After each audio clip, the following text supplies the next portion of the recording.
आज हम इस पॉडकास्ट में संसाधन और विकास यानी रिसोर्सेज एंड डेवलपमेंट के बारे में समझेंगे। क्या कभी किसी ने सोचा है कि जिस जमीन पर हम चलते हैं, जिस मिट्टी में फसलें उगती हैं, उसकी बस कुछ सेंटीमीटर की परत बनने में लाखों साल लग जाते हैं। और हम उसे कुछ ही दशकों में बर्बाद करने की कगार पर हैं। बिल्कुल। चलिए इस चर्चा की शुरुआत एक बहुत ही आम सोच से करते हैं कि संसाधन जैसे पानी, हवा, खनिज, ये सब प्रकृति के मुफ्त तोहफे हैं, बस जाओ और इस्तेमाल कर लो। पर क्या ये वाकई इतना सीधा है? नहीं, ये एक बहुत बड़ी गलतफहमी है। असल में संसाधन प्रकृति के मुफ्त उपहार नहीं है। अच्छा। जी, कोई भी चीज तब तक संसाधन नहीं बनती जब तक इंसान अपनी तकनीक और अपनी समझ का इस्तेमाल करके उसे अपने काम लायक ना बना ले। इसका कोई उदाहरण दे सकती हैं? बिल्कुल। सदियों तक यूरेनियम एक बेकार भारी पत्थर था। किसी को उसकी कीमत नहीं पता थी। लेकिन जैसे ही हमने न्यूक्लियर टेक्नोलॉजी खोजी, वही पत्थर दुनिया के सबसे शक्तिशाली और कीमती संसाधनों में से एक बन गया। वाह, मतलब संसाधन होते नहीं हैं, बल्कि इंसान की जानकारी से बनते हैं। एकदम सही। तो आज की चर्चा इसी दिलचस्प रिश्ते को समझने के बारे में है।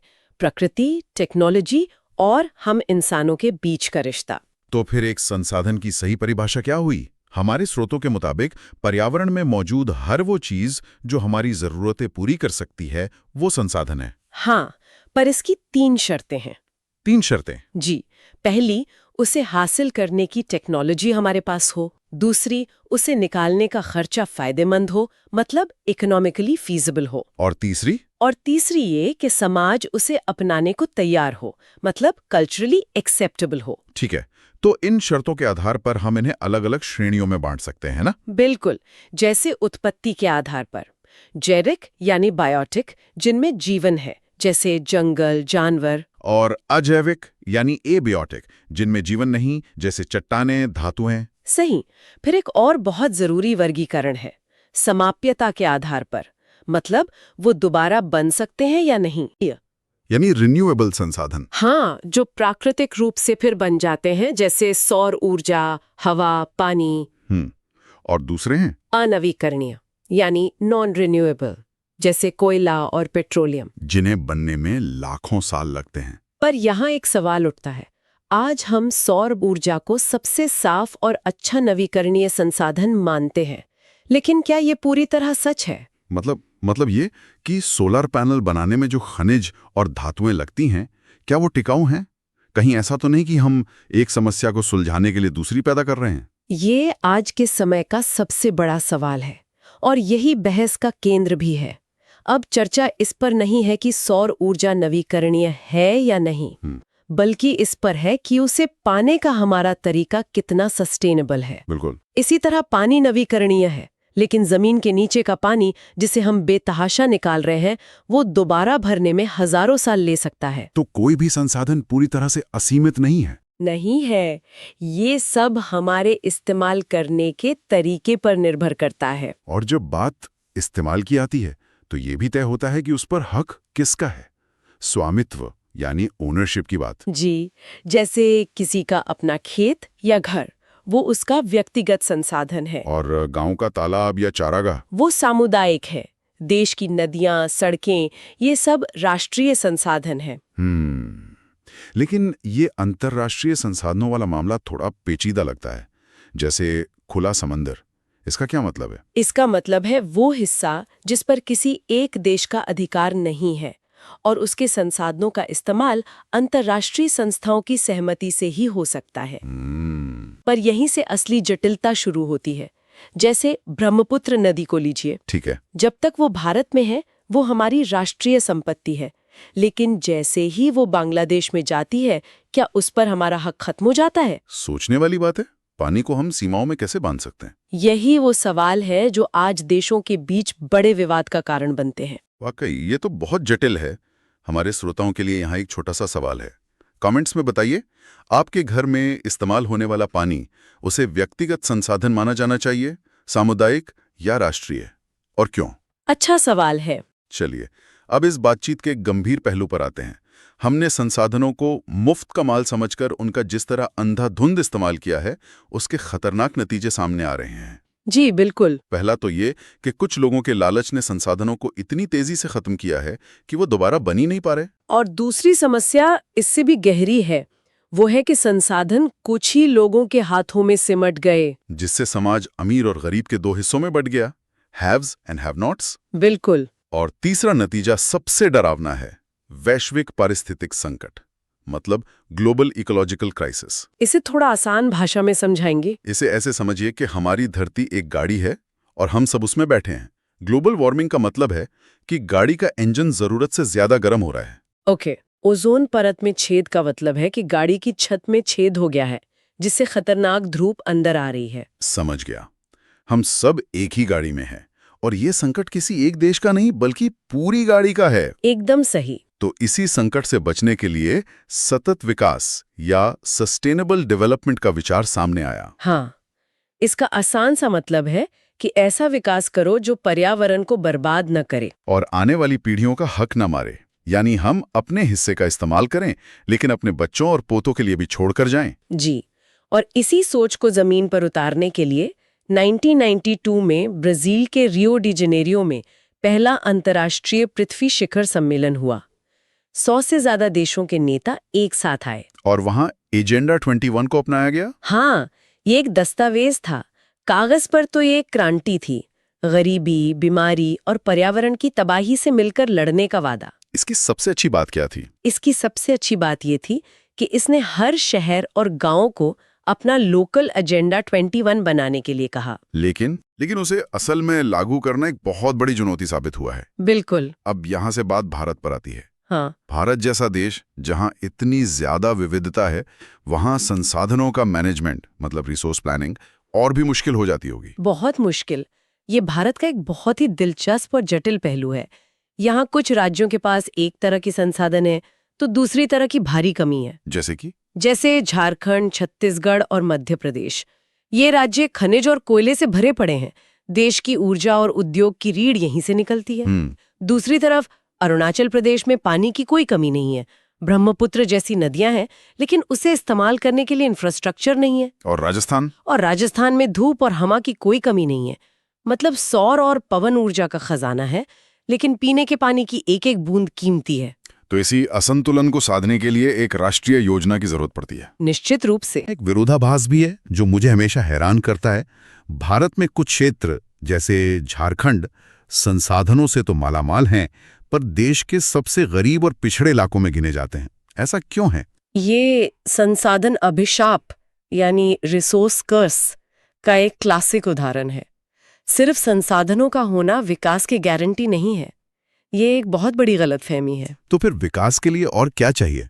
विकास के लिए सही तकनीक, पढ़े लिखे लोग और ईमानदार संस्थाओं की जरूरत होती है। अच्छा। अगर हम अपना इतिहास देखें तो अंग्रेज भारत क्यों आए? हमारे मसालों, कपास और खनिजों के लिए। सही बात है। उनके पास बेहतर तकनीक और संगठित व्यवस्था थी, जिसके दम पर उन्होंने हमारे ही संसाधनों का शोषण किया और हम पर राज किया। मतलब आज भी अगर किसी राज्य में सिर्फ खदानें हैं लेकिन अच्छी शिक्षा, स्वास्थ्य और प्रशासन नहीं है, तो वहां के लोग मजदूरी बन के रह जाएंगे। बिल्कुल। इसी चिंता को महात्मा गांधी ने बहुत पहले समझ लिया था। उनका एक मशहूर कथन है, हमारे पास हर किसी की जरूरत पूरी करने के लिए पर्याप्त है, लेकिन किसी एक के भी लालच को पूरा करने के लिए नहीं। उन्होंने कहा था कि असली समस्या संसाधनों की कमी नहीं, बल्कि इंसान का लालच और मशीनों द्वारा किया जाने वाला शोषण है। और गांधी जी की ये बात सीधे सीधे हमारी जमीन से जुड़ती है। हाँ, जो हमारे हर लालच और हर जरूरत का बोझ उठाती है। चलिए देखते हैं कि भारत अपनी सबसे कीमती संपत्ति का इस्तेमाल कैसे कर रहा है। ठीक है। भारत की कुल भूमि का लगभग 43% हिस्सा मैदानी है, जो हमारी खेती और उद्योगों की जान है।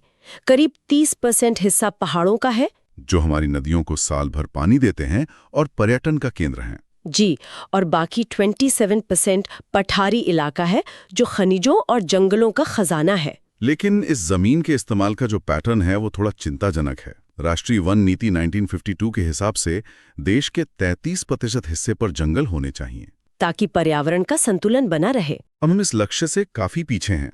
साथ ही जानवरों के चरने के लिए जो चारागाह थे वो भी लगातार कम हो रहे हैं। और इसका सीधा दबाव हमारी खेती की जमीन पर पड़ रहा है। ये 33% का लक्ष्य सिर्फ एक सरकारी आंकड़ा तो नहीं है। नहीं, बिल्कुल नहीं। 33% जंगल का मतलब है साफ हवा, बेहतर मानसून और बाढ़ जैसी आपदाओं से सुरक्षा। पर क्या ये लक्ष्य आज की तारीख में मुमकिन है, जब आबादी और विकास के लिए जमीन का दबाव इतना ज्यादा है? देखिए, सवाल मुश्किल है। शायद हमें सिर्फ जंगल बढ़ाने पर नहीं, बल्कि शहरों और गांवों में हर खाली जगह पर पेड़ लगाने की संस्कृति को अपनाना होगा। ये एक जरूरी बात है। श्रोताओं के लिए एक सवाल, आपके हिसाब से शहरों के अंदर हरियाली बढ़ाने का सबसे अच्छा और प्रैक्टिकल तरीका क्या हो सकता है? अपने आइडियाज कमेंट्स में शेयर कीजिए। जरूर। अब जमीन से जुड़ी एक और गहरी समस्या पर आते हैं, भूमि निम्नीकरण यानी लैंड डिग्रेडेशन। जमीन की सेहत का बिगड़ना, उसका बंजर होना। हाँ, लंबे समय से गलत तरीकों से खेती और विकास ने हमारी जमीन की एक तरह से कहें तो जान निकाल दी है। वनों की कटाई, जानवरों की बेहिसाब चराई और खनन, ये इसके सबसे बड़े कारण हैं। इसके कुछ उदाहरण तो दिल दहलाने वाले हैं।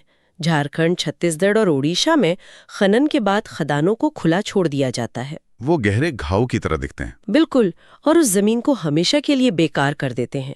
वहीं पंजाब और हरियाणा में हरित क्रांति एक तरफ वरदान थी, तो दूसरी तरफ उसने जमीन की सेहत छीन ली। सही कहा। ज्यादा पैदावार के लिए बेहिसाब सिंचाई और रासायनिक खादों के इस्तेमाल से जमीन के नीचे का नमक और जहरीले तत्व ऊपर आ गए। जैसे शरीर में कोई बीमारी उभर आती है। हाँ, आज हालत यह है कि जिस जमीन ने देश का पेट भरा, वो खुद बीमार है। तो क्या इसका कोई इलाज है? ये जो गिरावट है, क्या हम इसे रोक सकते हैं? इलाज तो है, लेकिन इसके लिए लगातार कोशिश की जरूरत है।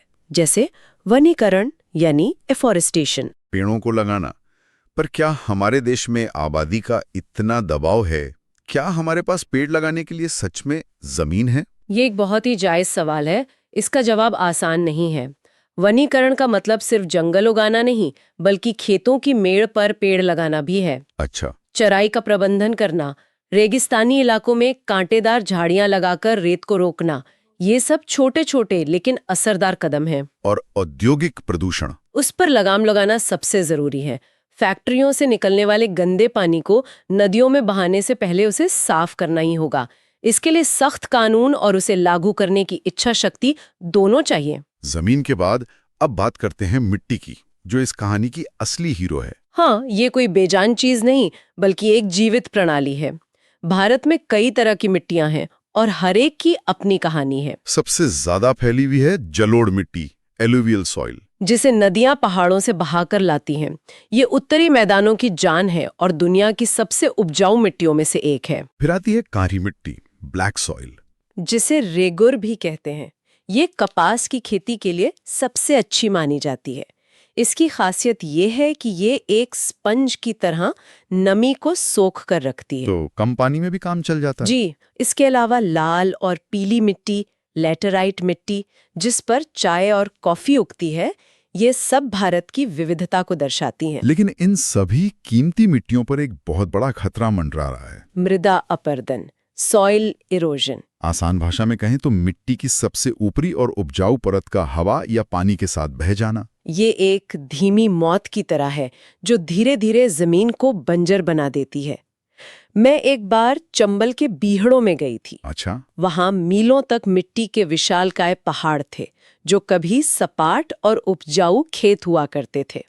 उसे देखकर समझ आता है कि मृदा अपरदन सिर्फ एक किताबी शब्द नहीं, बल्कि जमीन की एक भयानक मौत है। तो इसे रोकने के लिए क्या किया जा सकता है? इसे रोकने के लिए खेती के तरीकों में बदलाव लाना बहुत जरूरी है।